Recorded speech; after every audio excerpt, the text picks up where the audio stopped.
Let's have a huge round of applause, ladies and gentlemen. The unveiling of the Freedom Manifesto. That was my, well, this is my first trip to India, and Julie and I, we've been here, I think it's 2 days now, that's all, but it's been fairly whirlwind. We spent a very nice day in Mumbai, and we had a similar event to this, and then we took a road trip. We've never been on a road trip like that before. It was quite exciting. And 3 hours, and now here we are. So, yes, the weather's been great, company's great, and we're enjoying ourselves. Thank you. You're very kind. I can quickly ask Joe.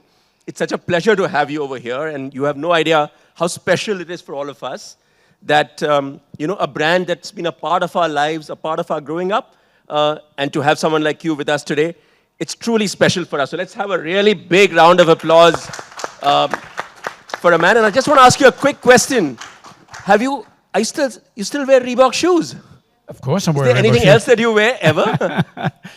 On the odd occasion, yes, I do wear a different shoe, but mainly I have so many Reebok shoes, so why not wear Reebok shoes? Super stuff. Super stuff. Maybe tell us a little bit about the name, and I love the story about how the name Reebok actually came about. Well, of course, you ask a question like that, and I can spend 30 minutes answering that question, or 5 minutes, depends what you want. But the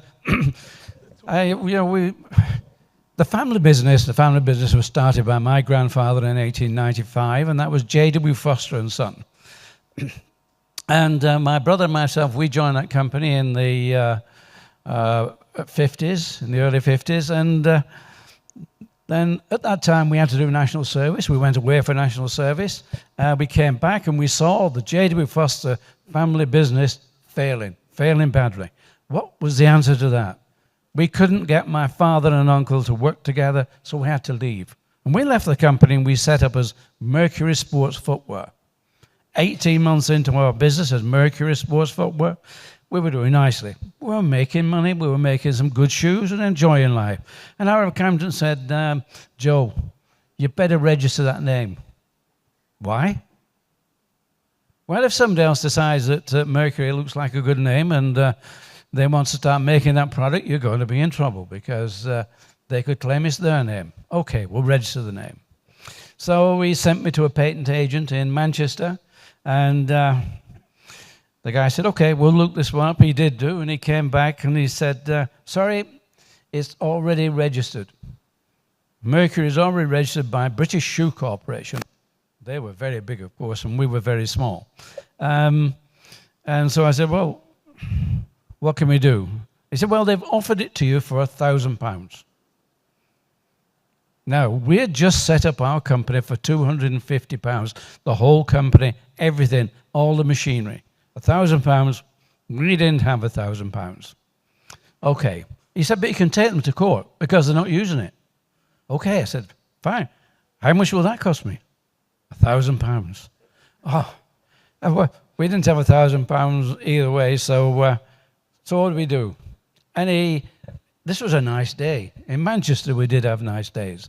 And he opened the window, and outside there, he pointed to Kodak. He said, you need a name like that. I said, well, what's with Kodak?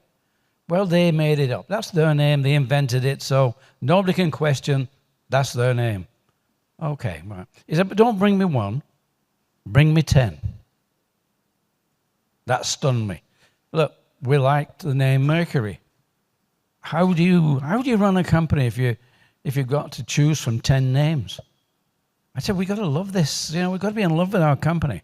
He said, it takes time to put these through the register. And if you do it one at a time, you'll probably be sitting here in 6 months' time still looking for a name. Okay. So go look for a name. Bring me 10.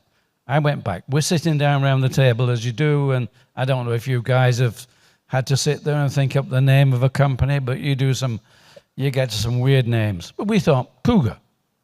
Sounds a good name. Cougar Sports. Why not? Falcon Sports. Yeah, great. Okay, so we're going down this route of birds or animals. Sounds good? Right. Now, let me take you back to 1943. This is 1960. I'm going back to 1943. It's a long time ago. I'm 8 years old, and this is World War II. Like COVID, we couldn't go anywhere. We couldn't go on holidays or do anything, but we had stay-at-home holidays and we had stay-at-home events. And I was entered into an 80-yard race, and I won the race. I had Foster's shoes, of course, with spikes in the bottom, which gave me an advantage, I'm sure. However, I won the race and I went up to collect my prize.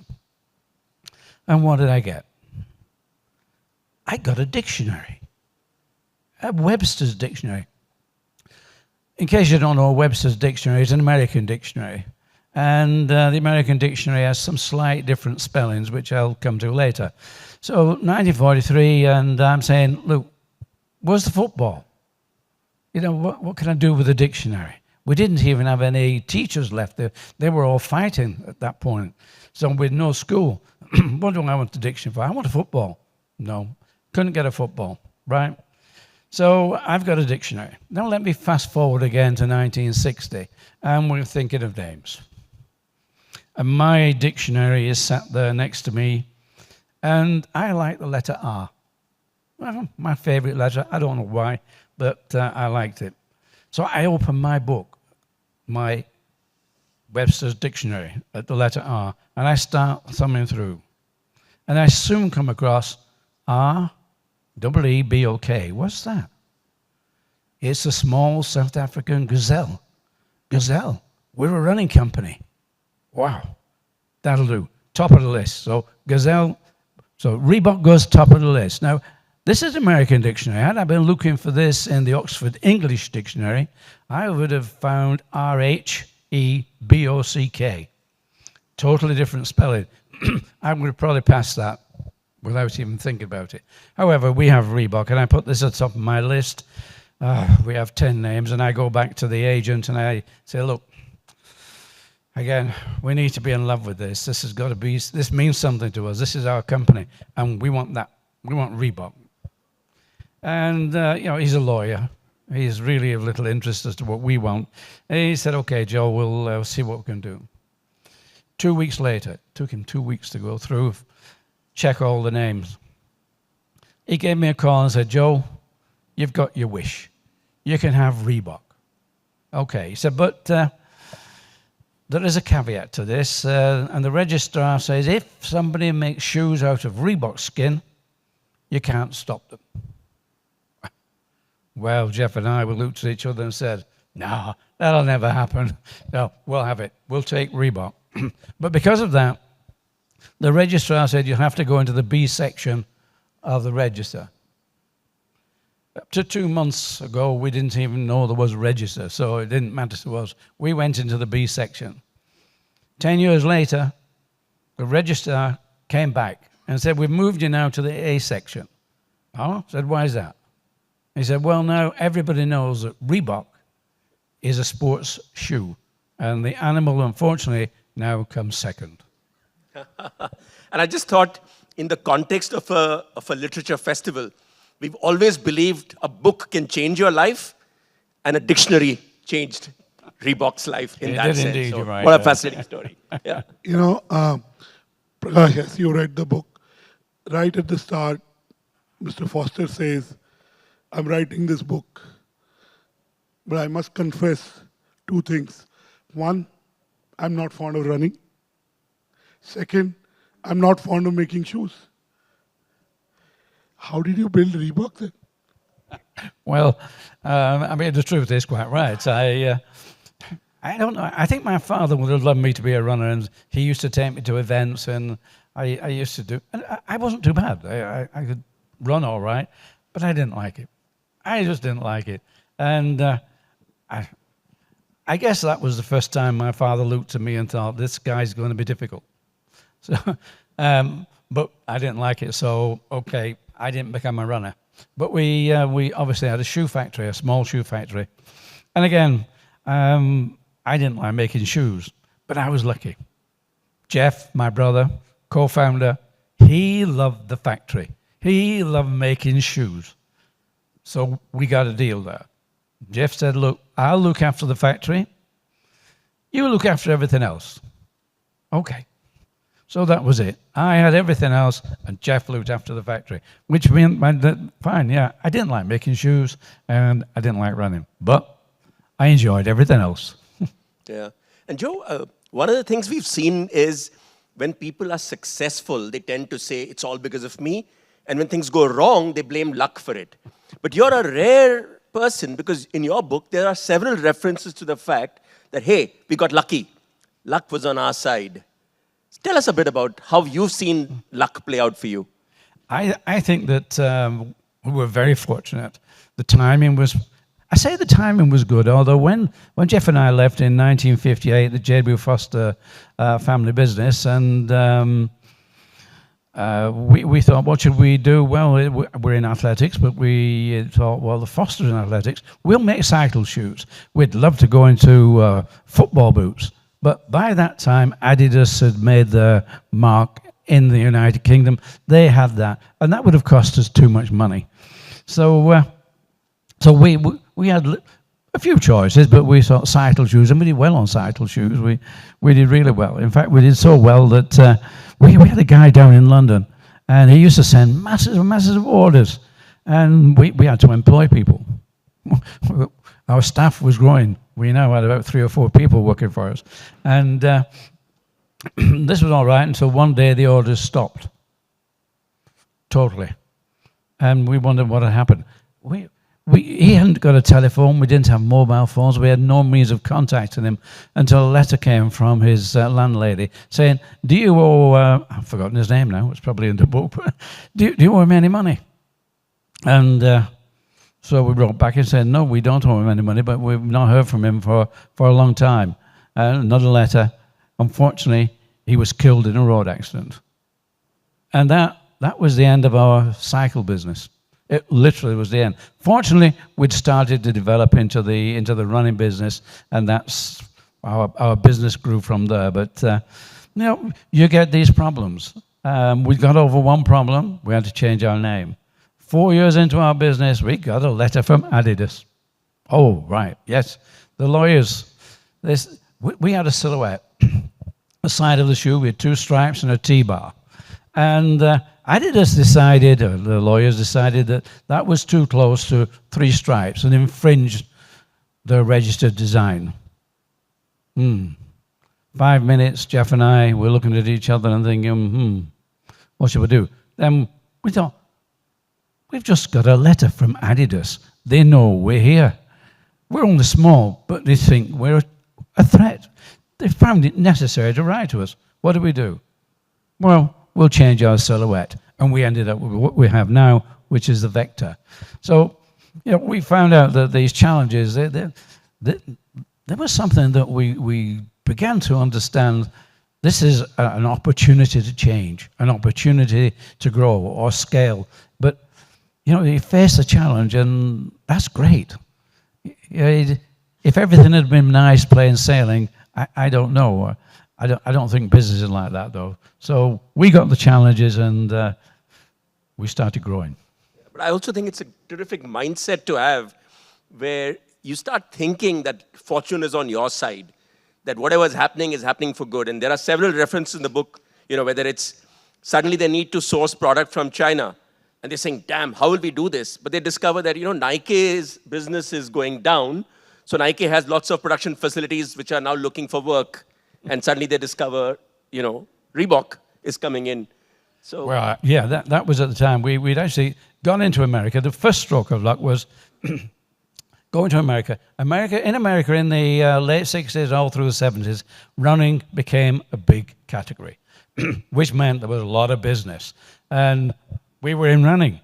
And Runner's World, that was a magazine produced in America, more or less told everybody in America where the next races were, who won the last races.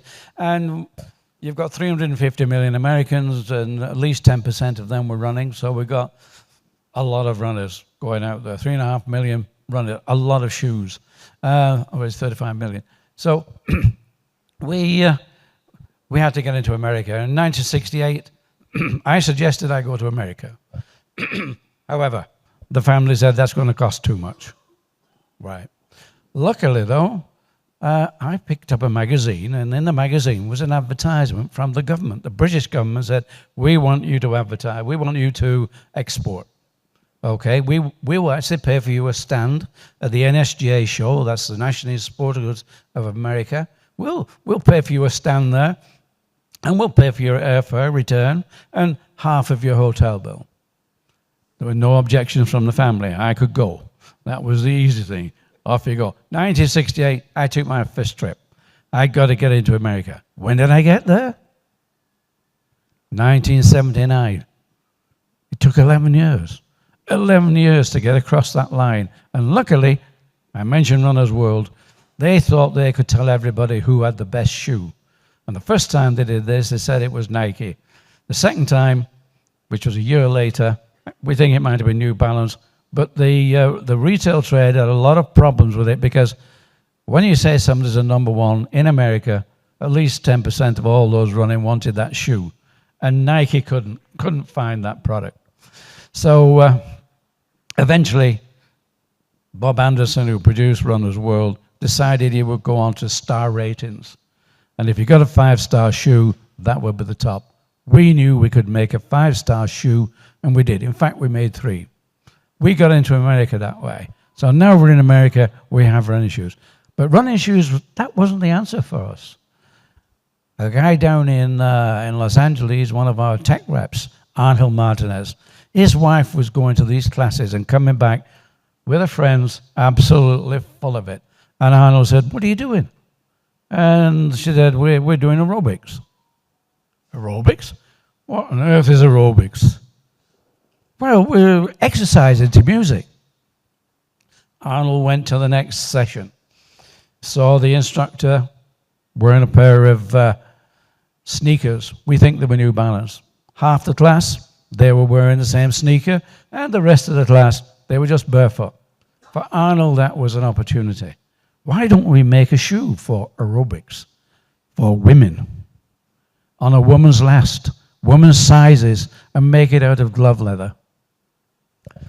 The story's in the book, but he decided he would go up and see Paul Fireman, who was running the American operation.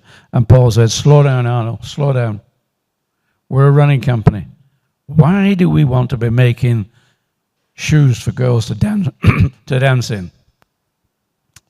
Well, that didn't suit Arnold at all. So we went to the back door, and he had a word with Steve Liggett. Steve Liggett was our product man.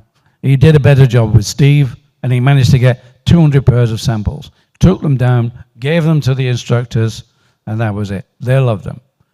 Glove leather wasn't the answer, though, because glove leather just fell apart. Luckily, we were in Los Angeles, and the girls didn't care. They went out and bought another pair. We answered the problem. Instead of being glove leather, we eventually got around to something like garment leather.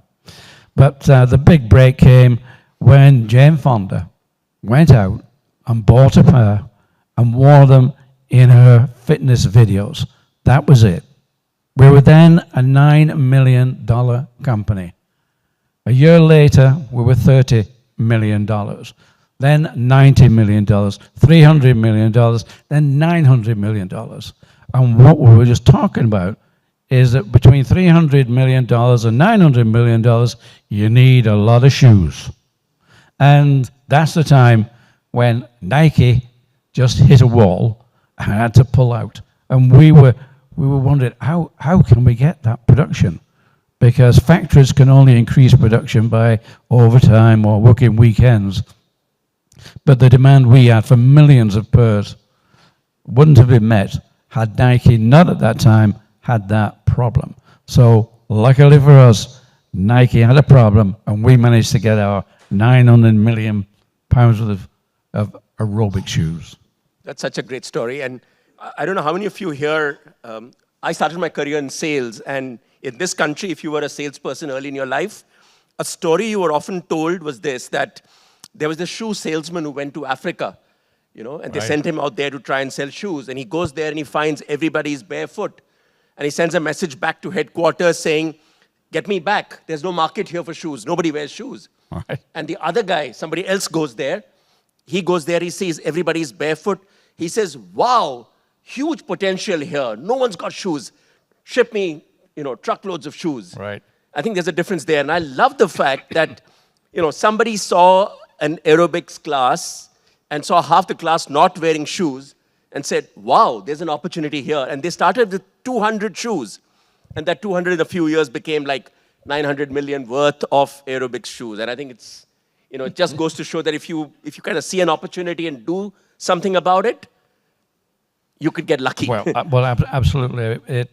I think that we grew up with looking for white space because today there's a lot of competition.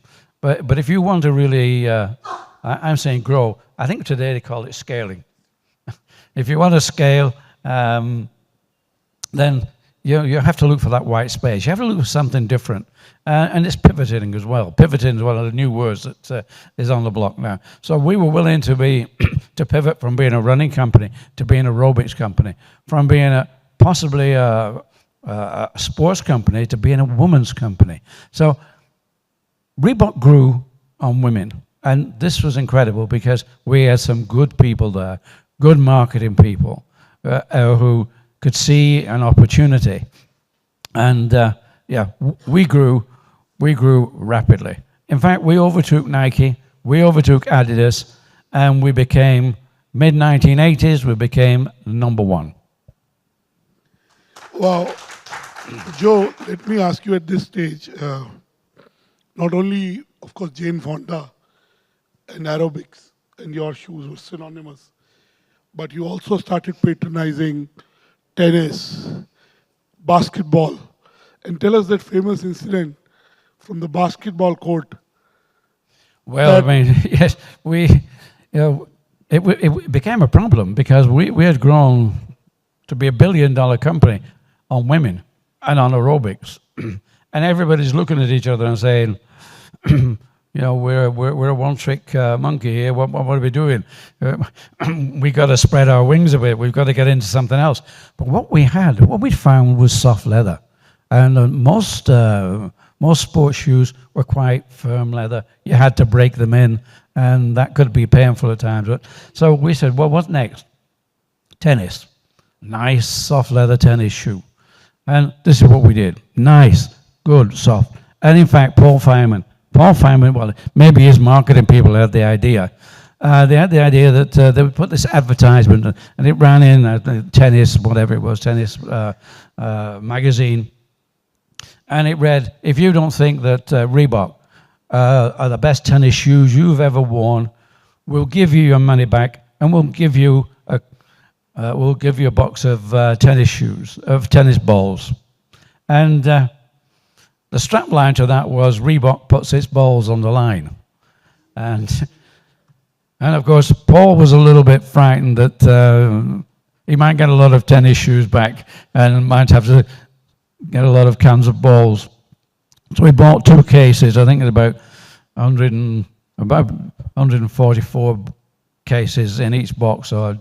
And he only got only half a box. It went so well, and we really did. We had a lot of top tennis players then. Michael Chang, and Ranxa Sanchez Visario. Yes, I used to watch tennis a lot. And of course, we went into basketball and American football. And basketball, that's when somebody had the bright idea of pump. I don't know if you know the Reebok pump, but we got some good basketball players. And D. Brown, he became really famous, and Reebok pump became famous when they filmed him dunking the ball from the halfway line, bending down, and just pumping his shoes up.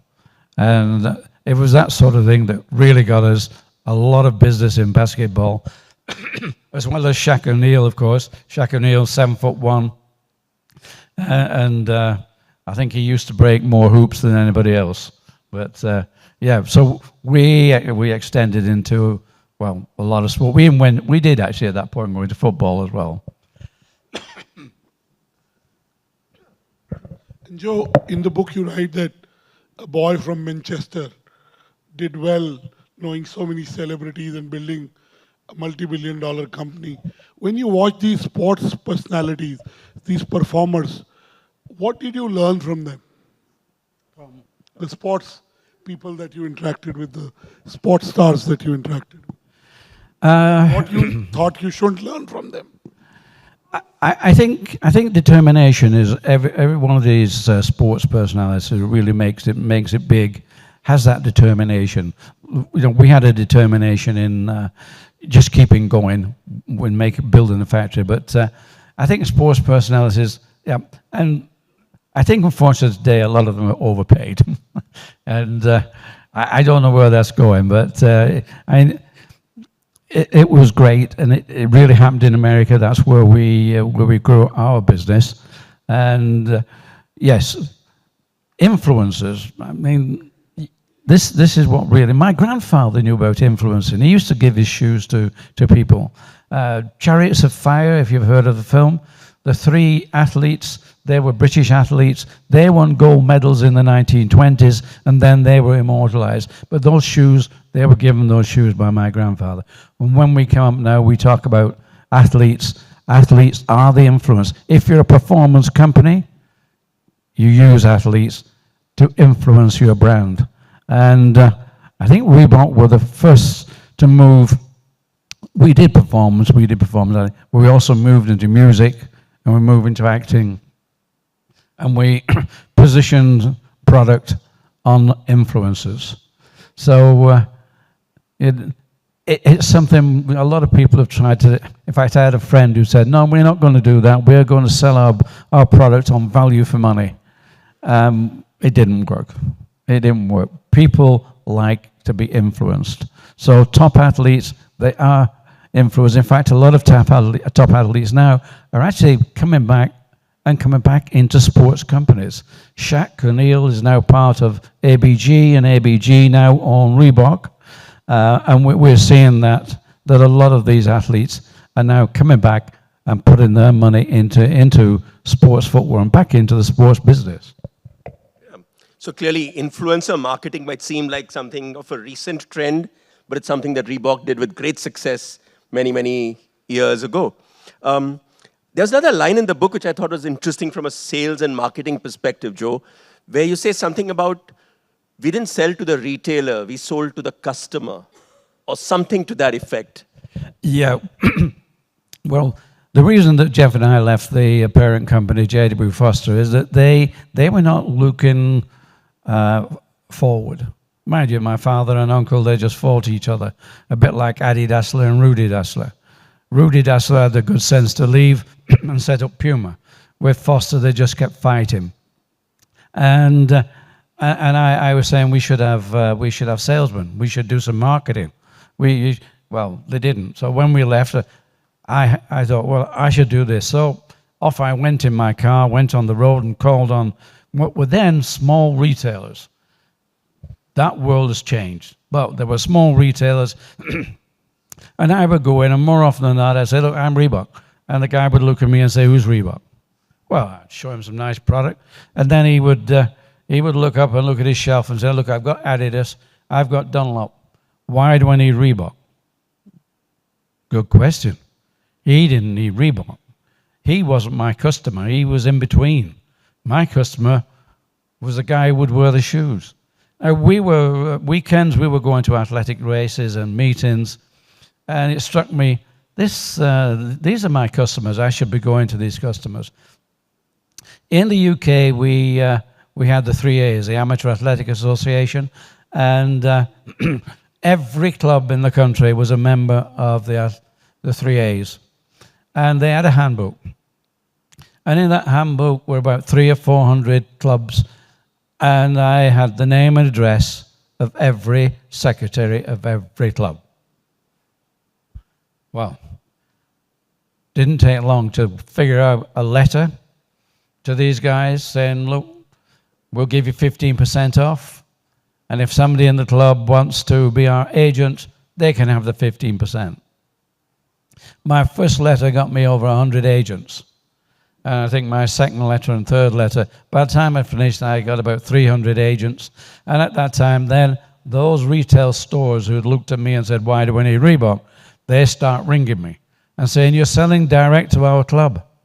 If you stop that, we'll stock your shoe. And I said, well, I'm sorry, we won't stop selling direct, but most people would love to come into your shop and try the shoe on, as against buy from us on mail order. And you can get wholesale prices, which is less than half the price. I'm only giving them 15%, and I'm sure you would give them 15%. So it's up to you. I'll keep supplying, but if you want to buy the product, you can have it at wholesale as normal. About 90% of the retailers accepted that. Some just didn't want to do it, but 90% did. So that was the start of our growth of developing our business, or say, scaling our business. And Joe, you've seen a lot in your journey, from that 8-year-old boy who won the race and got the dictionary. You sold the businesses, you became a brand ambassador, a founder. What has changed in the last 30 years? You stopped running the company almost 3 decades back. What has changed in the world? Well, a lot has changed in the world. The first thing that happened, and the reason why I wrote the book, I stepped back from Reebok at the end of 1989, beginning of 1990. We didn't have computers. We didn't have smartphones. And I stepped back and decided I would take a few years off and enjoy life. Not that I needed to travel the world, because that's why I stepped back. I was traveling the world 3 times every year. I was just going around putting on distribution. But I decided to enjoy some time in Tenerife in the sun, which I did, and now we have computers. And we started to get smartphones, and we got Google, and we got Wikipedia. And they're telling me how Reebok started. There's also a photograph of Joe Foster, the founder of Reebok. Well, he may have been called Joe Foster. He certainly wasn't the founder of Reebok. So that inspired me to write the book, because I thought, I've got to get this straight. So what has changed? Well, computers have changed things, and social media has changed things. I also alluded to the fact that when I was out on the road selling the product, I used to go to small sports stores that sold everything. Snooker cues, games, you name it. Now, we don't see them anymore, because people like Foot Locker, all of a sudden we're getting multiple stores, big stores. And I even think that what was the Sporting Goods of America, National NSGA, that doesn't exist anymore, because now the brands go to the big stores. They go to the big people. They work things out differently. So the whole way of selling has changed. And same with ABG. They did something similar to what, or they're doing something similar to what I was doing. And that internationally, I would find a licensee, and I'd give them a license. That happened, first of all, in America. Then I went around the world. Now ABG, they're finding licensees, but their licensees have 3,000 to 4,000 stores. They have about 24 of these licenses. They have now 350,000 outlets that they will be seen in. And Reebok, which of course, with Adidas didn't really push the Reebok brand. Now that Reebok, it's out from the shadows, it's been unleashed, and by the end of this year, they're anticipating from what was a $2 billion company to be a $5 billion company. And in 3 or 4 years, we're anticipating that to be 10 billion. And I think it's even going to grow more. So yes, a lot has changed in the industry. And I can say that we never had a recession in the sports industry. So even when things moved into recession, everybody still wanted to play sport. So we never had a recession. And I think that the growth of sport, it's entertainment. This is what people want. So that's an industry which will continue to grow. Thank you. Prakash, you can ask a question. And maybe, anyone. I'm sure the audience will also want to ask a few questions, but I just want to make a quick point. You know, Joe, I enjoyed reading this book as much because it's not just the story of how Reebok became a global brand, but it's got life lessons. There are lots of little bits, and I'm just wondering if you were to try and, what would be 2 or 3 things you'd want to share with our audience here today in terms of lessons that can help them in their lives? Yeah, well, I actually wrote the book because I wanted to put the story straight. But, as you say, what has happened is a lot of people are saying, no, there are a lot of life lessons in here. You've sort of gone through the pain of being 2 people building a company. We're not just talking about a conglomerate. We're talking about my book, or my book started right from that beginning. And what can I say? Well, people do ask me, what are the 3 most important things when you have a business? What are the 3 most important things? And I say, well, first of all, is have fun. Because if you're not having fun, that's going to be really tough. Number 2, you got to have more fun, because more fun will help you get over the bad times. And number 3, it's absolutely got to be fun. Enjoy it. Make sure it's fun. You need to be an optimist, because you need to believe, and you need to believe more than anything else. When things appear to go wrong, it's either a lesson that'll allow you to pivot, tell you you've got to do something different. And you've got to look at life that if there are no challenges, there's no business. You have to have those challenges. If you don't see the challenges, you're missing something. So, you know, the lessons are enjoy the challenges. Failure, I've failed on 6 occasions trying to get into America. It was only the 7th attempt with Paul Fireman and the 5-star shoe that we got in. But those failures, they just make you stronger. But a failure is not give up, end of story. No, it's just that, another lesson, another opportunity to look in a different direction. But the thing is to keep going and to keep on trying. So, yep, I believe that there are a number of, I wouldn't say a lesson, but a number of experiences that we had that some people can look at and say, yeah, I can learn from that. And we have done London Business School and a couple of universities who look at this. And now the business has changed indeed a lot, because when I go there, they're teaching, first thing they teach is, what is your exit plan? And they asked me that, Joe, what was your exit plan? Exit plan? What's that? We didn't have an exit plan.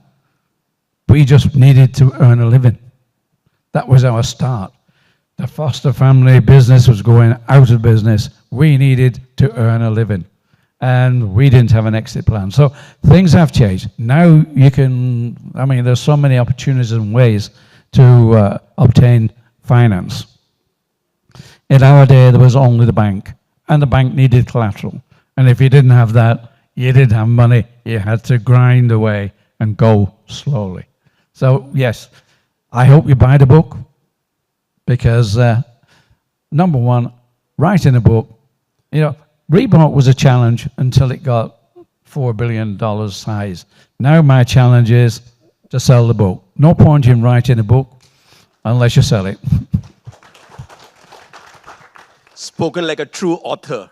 Never miss a chance to plug your book and say, go buy it.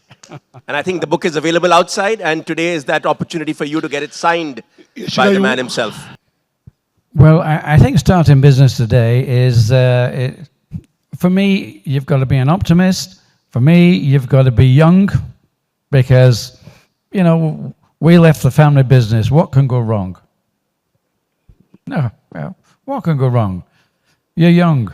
So being young, you're a bit sort of, a bit farther away from the problems at that point. You've never seen them. So, starting a business is, the first thing you need to do is know exactly what your business is. Try to understand the top, bottom, everywhere with the business. When I went out selling Reebok shoes, I could talk about shoes. I wasn't a good salesman. I've never been a good salesman, but I knew my product. So in the first place, know your product, and whatever it is.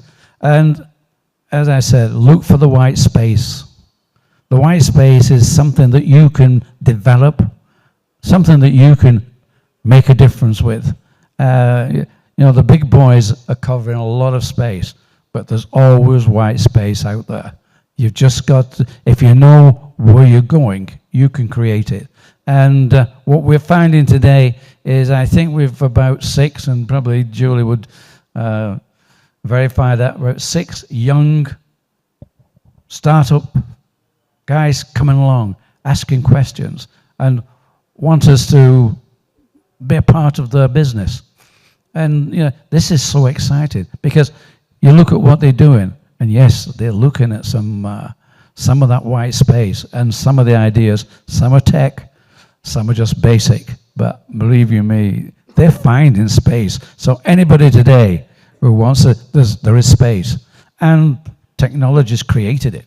Technology's giving you that opportunity. So there's a lot of space out there if you're willing to work. You're young enough, you're optimistic, and you're willing to accept the knocks as lessons and something you can learn from. As I say, we started it because we needed something, and our need at that time was to make a living, to have a job. And we thought, well, we're in the footwear industry, we're in the sports footwear industry. Let's go with that. I think then, because you're young, I don't think you really have your horizons. I think you just have an ambition to do something, and those horizons start to become clear as you do something. You take that step, you open doors, and you open doors like, well, maybe we could become big.